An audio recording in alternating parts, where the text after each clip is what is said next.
Women's position in divine religions is not as it is contemporaneously construed, on the basis of Western social and cultural practices, rationalized in the hoopla of gender equality, since it is based on divine wisdom. It, therefore, demands an extensive contemplation to reach an understanding of the real role of a woman in Islam. It is somewhat supplementary and utilitarian, graced with superlative dignity and respect. It may sound outlandish/non-apologetics, but is the reality. Islam stands out in conferring maximum rights, respect and dignity to women.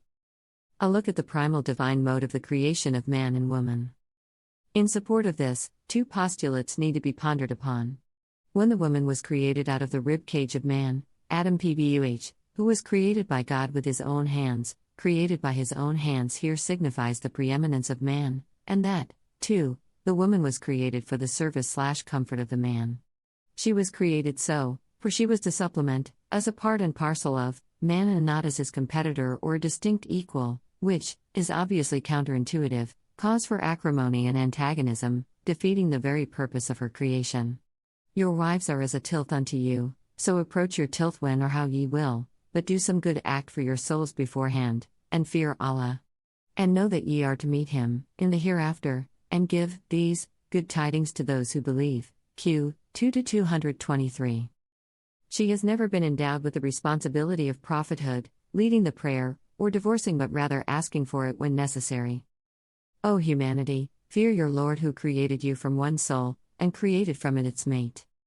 Q. 4-1. Many scholars and exegetes understood this to mean that Allah Most High first created Adam, PBUH, and then from him, i.e., from his rib cage, our mother Hawa, Eve PBUH.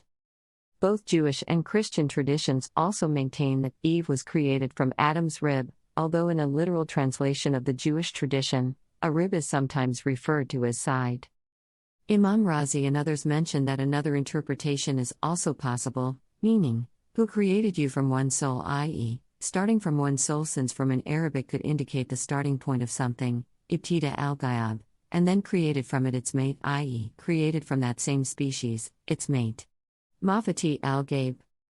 A scholar who pondered about this verse, 4-1, states, it is believed that there is no text, old or new, that deals with the humanity of women from all aspects with such amazing brevity, eloquence, depth and originality as this divine decree. Why man has a degree above woman? We have created everything in pairs so that you may reflect. Q. 51-49. When observed carefully, it is noticed that one of the pairs is always given/created with an edge over the other to make them befitting the purpose. For example, a lioness kills the prey, but the lion devours the kill first, for he is the protector and head of the family. A hen, for the most part, sits on the eggs to hatch the chicks, whereas cock, for the most part, is busy serenading other hens to produce more eggs and chicks. This excellence, preeminence, of one over the other, as a norm in a couple, is always maintained. Because Allah has made one of them excel the other. Q. 434.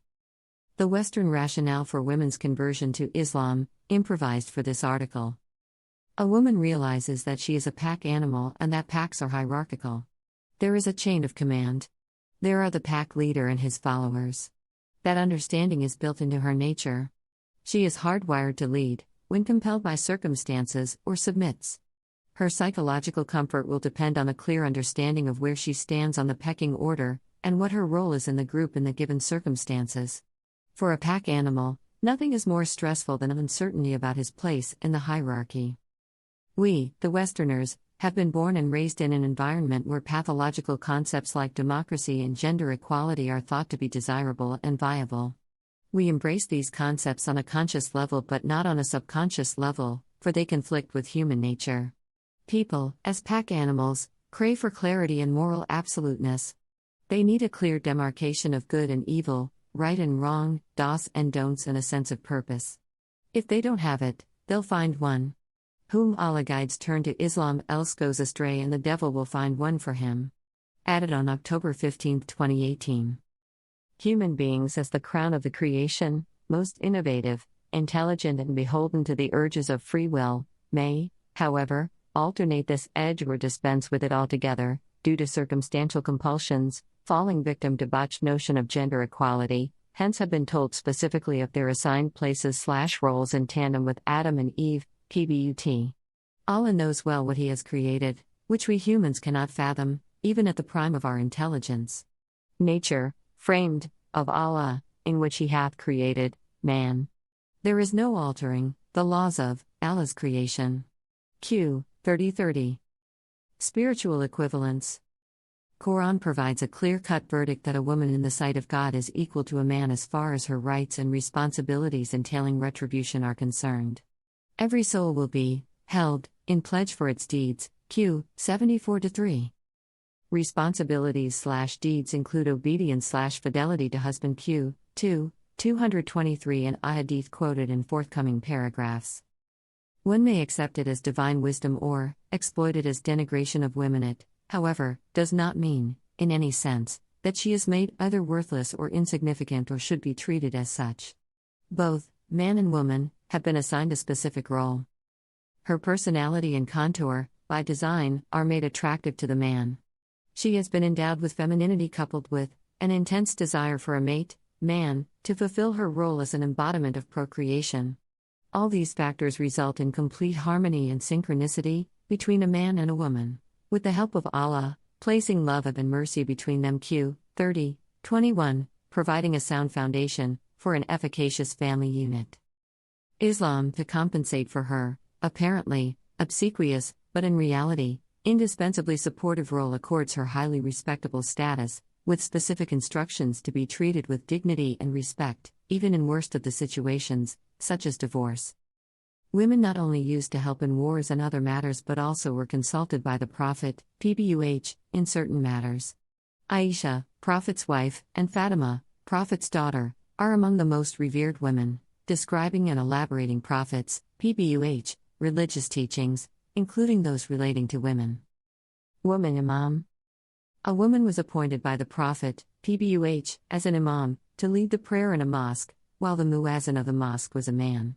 Later on, the same woman was appointed as a market inspector by Umer ibn Al Khattab, r.a.a. Woman Muazzin. In my humble opinion, a woman should also be allowed to chant the call for prayer, should there be a situation or need, as there is nothing prohibitive, either in the Holy Quran or the Hadith. The verse quoted by the opponents of this issue, Q. 4:15, is nothing more than a stretch, as the verse was revealed to address an absolutely unrelated issue. Prophet, PBUH, has not spoken/instructed, either in its favor or against, therefore, should not automatically be taken as his prohibition. Allah knows the best, these are not fatwas in any sense or form. In Quran, mother of the Jesus Christ Mary, has been mentioned by name and characterized as the most pious, purified woman. The wives of the Prophet, PBUH, have been venerated as the mothers of the believers, hence no other man, after the Prophet, PBUH, may dare marry them. Daughters in Islam are considered a sign of blessing and mercy of God. Prophet Muhammad, PBUH, used to adore his daughters. Prophet, PBUH, said that paradise lies under the feet of the mother. With these instructions/sayings, it became a religious responsibility, a praiseworthy act, to respect and honor women. The woman, according to Quran, is not blamed for Adam's first mistake, virginal sin, in Christianity. Both were jointly held responsible for disobedience, both repented and both were forgiven. Q. 236, 720-24. In another verse, Adam alone was specifically held responsible. Q. 20-121. An allusion to his, man's, preeminence and leadership role. Accolade lavished, by the Prophet, PBUH, on those raising daughters. Whosoever has a daughter and does not bury her alive, does not insult her, and does not favor son over the daughter, God will enter him into paradise. Ibn Hanbal No. 1957. Whosoever supports two daughters till they mature, he and I, Prophet PBUH, will come in the day of judgment as this Prophet joined two fingers together. Muslim and Tirmidhi. The tender touch of Islam for women, exceptions granted in religious duties. A woman is exempted from fasting, during pregnancy, or while nursing a baby, if there is some risk to her or her baby's well-being.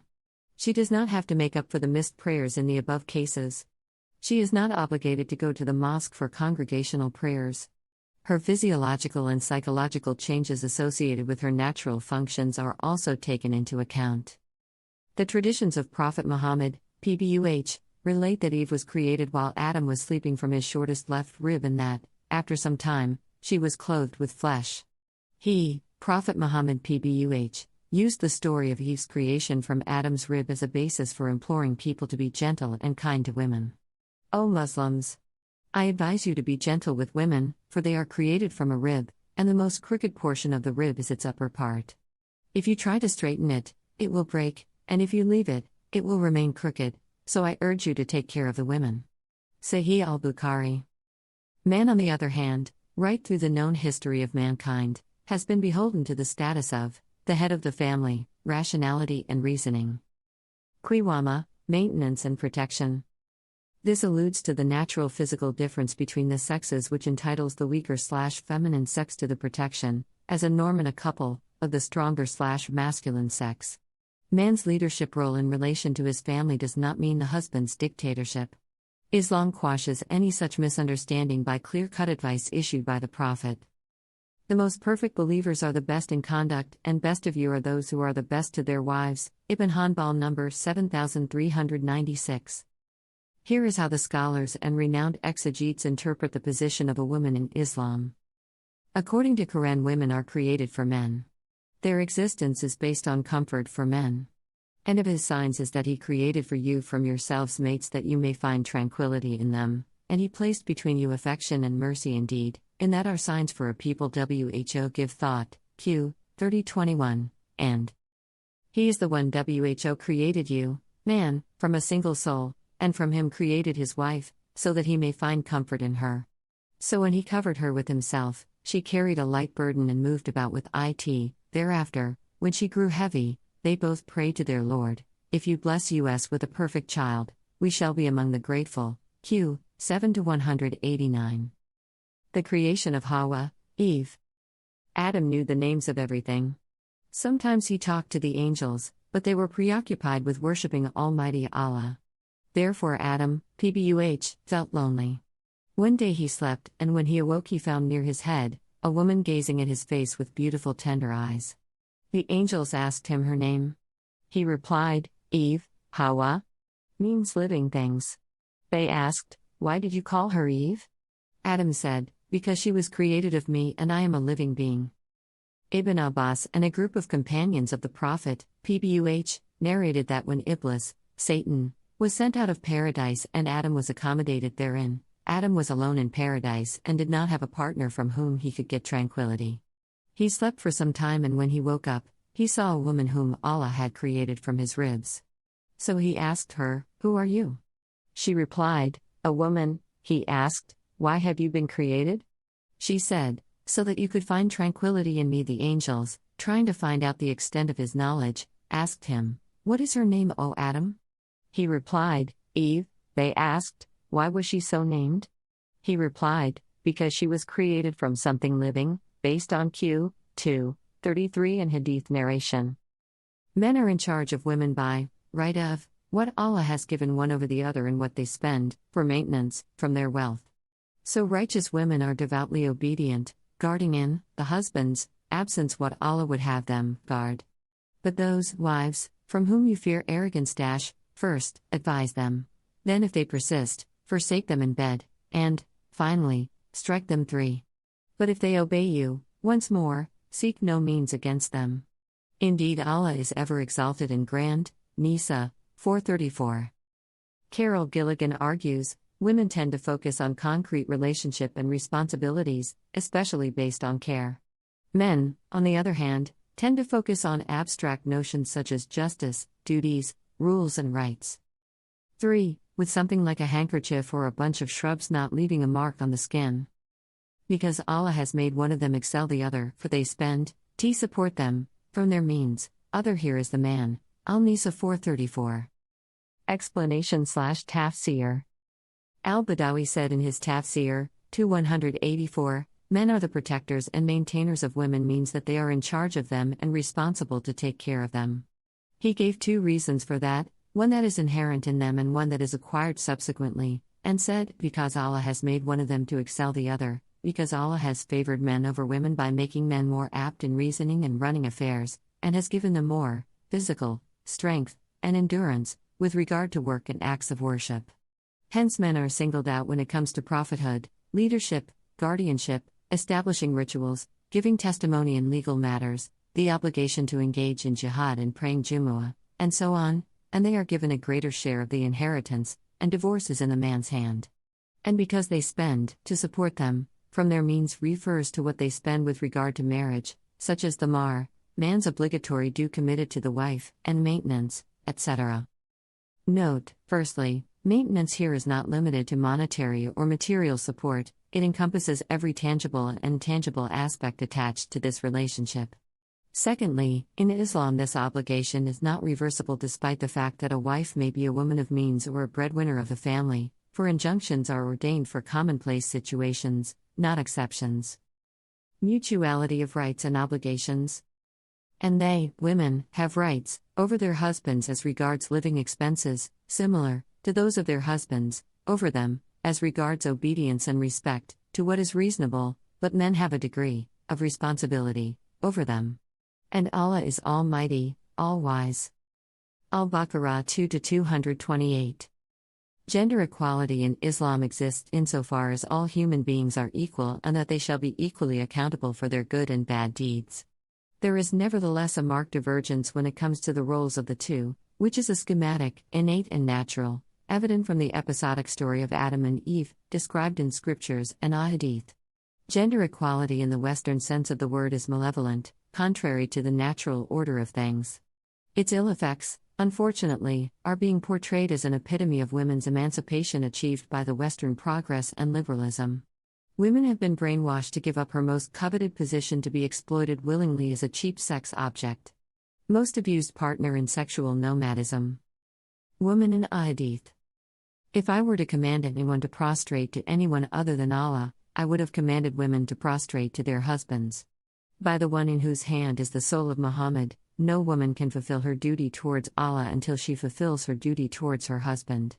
If he asks her for intimacy, even if she is on her camel's saddle, she should not refuse. Note: similitude of prostration to husband emphasizes the preeminence of man and importance of woman, wife's obedience to her husband, providing him comfort, which is the very foundation of a happy and tranquil family. Narrated by Ibn Majah, 1853, classed as Sahih by Al-Albani in Sahih Ibn Majah. Ibn Kathir, may Allah have mercy on him, said in his Tafsir, 1363, the phrase "but men have a degree of responsibility over them" means that they are superior in physical nature, attitude, status, obedience to the commands of Allah, spending, taking care of interests, and virtue, in this world and in the hereafter, as Allah says, interpretation of the meaning. Because Allah has made one of them to excel the other means because men are superior to women, and men are better poised than women. Hence prophethood was given to men only, as is the highest position of authority, i.e., Khalifa or the position of Caliph, because the Prophet, peace and blessings of Allah be upon him, said, "No people will ever succeed who appoint a woman as their ruler." Narrated by al-Bukhari, from the Hadith of Abd al-Rahman ibn Abi Bakr, from his father. The same applies to the position of judge etc. and because they spend, to support them, from their means, because of the mahr, spending and maintenance that Allah has enjoined upon men with regard to women in His book and in the Sunnah of His Prophet, PBUH. So men are better poised than women in and of themselves, and they have the responsibility to spend on them and maintain them, so it is appropriate that the man should be the protector and maintainer of the woman. Al-Baghawi said in his Tafsir, 206, because Allah has made one of them to excel the other means, men excel women because they have more powers, apt, of reason and religious commitment, and they are in charge of affairs. And it was said that this refers to giving testimony because Allah says, interpretation of the meaning, and if there are not two men available, then a man and two women, Al-Baqarah 2-282. And it was said that it refers to jihad, to worship i.e., Jumu'ah and prayers in congregation, or that it refers to the fact that a man may marry 4 wives, consent of the wife face, is not required, but a woman is not permitted to have more than one husband, or the fact that divorce is in the man's hand. Though women may also resort to authorities, seeking the divorce from her husband, for legit reason, or with reference to inheritance, or diya, blood money, or to prophethood. Material equivalence. One may appreciate that, where Allah, SWT, on the one hand, has created man with an edge, He on the other, has granted a favored status to woman, affording her some exceptions, thereby maintaining material equivalence in their rights and responsibilities. Social and political rights. There are many recorded historical references that at the beginning of Islam, at the time of the Prophet, PBUH, Muslim men or women chose to join the Prophet's army to fight against his enemies, and leading wars after his passing. There are also occasions recorded in the history of Islam where men and women would equally take bay'at, pledge, with the Prophet, voting and choosing him as a political leader. Such positions, rights and equality among all were the results of the support and the teachings of the Prophet, PBUH. Women could take part in social, political, and military affairs. The result of his teachings was not only the promotion of human rights but also encouraging individuals to stand for their own rights. Fatima, daughter of the Prophet, PBUH, was well learned and highly respected. It is reported that whenever Fatima entered the room, the Prophet would stand up and give his seat to her. Her sacrifices to protect and support human rights were among the most praiseworthy acts. Property rights conferred on women. Under the laws of Islam, women have obtained the right to sell and buy property, own business, take legal action, vote, and participate in political affairs. Inheritance law is also among the most important rights. According to Islam, a woman inherits half the share of her brother. At the same time, a daughter can choose but has no obligation to support her parents or children, while her brother does. This right undergoes no changes whether she is single or married. She retains her full rights to buy, sell, mortgage or lease any or all her properties. A man, a brother, has the obligation, by the rules of Islam, to support his mother, wife, children, sisters, and the children of his sisters if necessary. If a woman, a mother, a sister did not have the wealth or the desire to support her children, it would become the duty of her brother to support them. The Prophet, PBUH, has introduced the rules and the laws for humanity. Some honor the rules and some chose not to. Under Islamic law, women also have control not only over their property but also dowry claims. Once she is married, she may demand her dowry from her husband at any time, and in the case of divorce, she would receive her share of the property. A woman in politics and public life. During the caliphate of Umer ibn Al Khattab, a woman argued with him in the mosque, proved her point and caused him to declare in the presence of people, "A woman is right and Umar is wrong." Women's role in the early period of Islam had been significantly visible but seems to have been curtailed in the later period. 1. Women excelled in the field of war, literature, oratory, public administration, music, theology, kalam, jurisprudence, fiqh, hadith studies, ilm al-hadith, mysticism, tasawwuf, poetry, etc. Fatima bint Abbas and Sika Sayyeda, the two Islamic scholars, used to come to the mosque regularly to deliver lectures on Islamic theology. Aisha, r.a.a, is recorded to have been chanting Adhan and saying Aqama. History records the name of many female warriors who fought against the enemies in the battlefields. Even Hazrat Aisha, r.a.a, took an active part in many battles. Atiqa was a brave lady who accompanied the Prophet, PBUH, in 7 battles. Waira, the sister of Muawiya, led a contingent of women in the Battle of Yarmouk.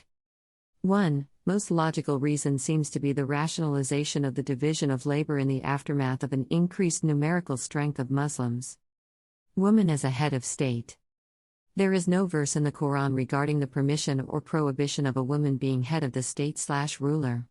The Quran is silent on this point, but according to one hadith, Prophet, PBUH, rendered woman ineligible, not incapable, for the position of head of the state in these words: "A people will not prosper if they let a woman be their leader." 2. This limitation has nothing to do with the dignity of the woman, or with her rights.